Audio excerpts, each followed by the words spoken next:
자, 여러분 반갑습니다. 우리 오늘 제19회 사회복지정책론 7번 문제 한번 풀어봅니다. 뭐 나와야 될 문제가 나왔죠. 사회복지정책이라고 하는 것이 가치를 권위적으로 배분하는 것이다 이렇게 공부했었었고, 그래서 가치 관련된 문제는 뭐 세상 절단 나도 시험 문제 나옵니다.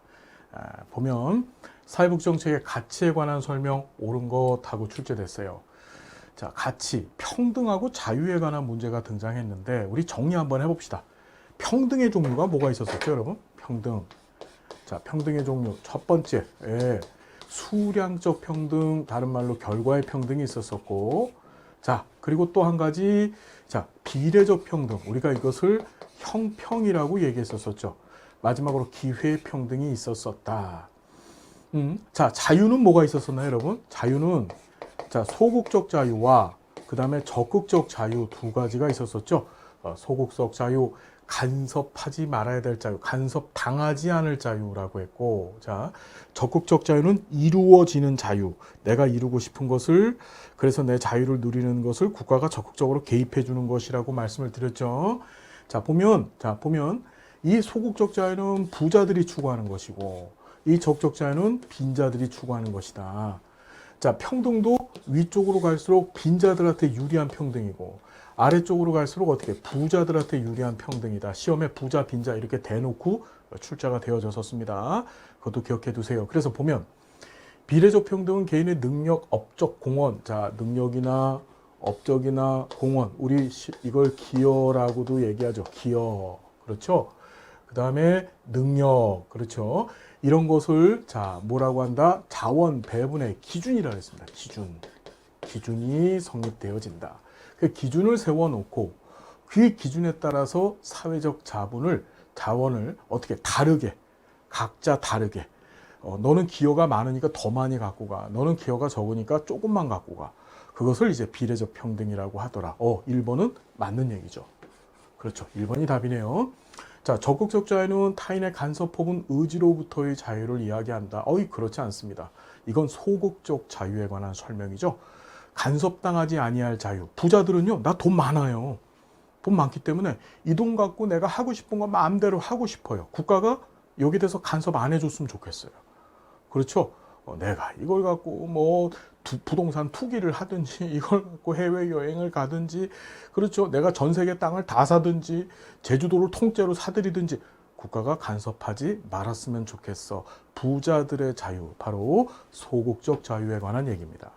자, 결과의 평등을 달성하기 위해서 부자들의 소득을 재분배하더라도 소극적 자유를 침해하지 않는다. 자, 결과의 평등 달성하기 위해서 부자들의 소득을 재분배하는 건 맞아요. 결과의 평등이라고 하는 것은 수량적 평등이라고도 하는데, 자, 한정되어져 있는 자원을 어떻게 우리 사회 구성원들한테 똑같이 나눠주는 거죠. 머릿수대로. 그렇죠? 자원이 10개다 그러면은 사회 구성원이 10명이다 그럼 각자 하나씩 나눠주는 게 결과의 평등이에요. 그렇죠? 그렇게 하려면 현재 자원을 많이 갖고 있는 사람, 구성원은 10명이고 자원이 10개인데 한 명이 한 5개, 6개 갖고 있어요. 나머지를 다른 구성원들이 나눠 갖고 있는 구조야. 그게 우리 자본주의 양태죠. 이해가 되시죠? 그때 자, 그 부자들, 즉 한 사람이 자원을 막 5개, 6개씩 갖고 있었을 때 그 사람들한테 소득 재분배를 시켜요. 니네 거 내놔라. 이렇게. 니네 거 내놔라. 그래서 나머지 사람들한테 공평하게 나눠주자. 공평이 아니라 똑같이 나눠주자. 그러면 그때 어떻게? 소극적 자유가 침해가 돼야 안 돼요. 부자의 소극적 자유는 침해가 됩니다. 왜 그럴까? 부자는 간섭당하지 않을 자유가 소극적 자유라고 말씀을 드렸는데 이 평등과 자유의 관계를 묻는 문제가 시험에 잘 나와요. 이게 어떤 의미냐면 소극적 자유 실현을 하기 위해서는 부자한테 간섭을 하지 말고 부자 걸 뺏지 말아야 부자들은 어떻게 그거 갖고 신나게 자기 자유를 즐긴단 말이야. 근데 부자한테 야, 너 지금 5개나 갖고 있으니까 소득 재분배를 위해서 3개만 내놔. 그럼 3개 뺏긴 것만큼 어떻게? 부자는 자신의 자유 실현의 기회를 놓치는 게 되죠. 다시 정리하면 이런 거예요. 국가가 결과의 평등을 추구하면은 부자의 소극적 자유는 줄어들어요. 대신에 빈자가 갖고 있는 적극적 자유는 증가가 되겠죠. 이해가 되세요? 뺏어서 주니까 누구한테? 빈자들한테 주니까 빈자는 그걸 갖고 자신이 하고 싶은 일들을 하게 되거든요. 다시 정리합니다. 머릿속에 이렇게 기억하세요.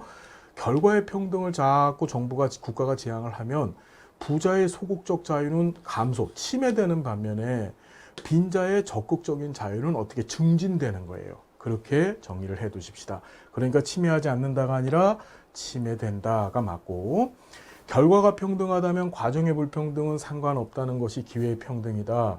자, 여러분, 결과가 평등하다면 결과의 평등을 추구하는 것은 수량적 평등인데, 여러분, 기회의 평등이라고 하는 것은 뭐냐면 결과를 따지지 않아요.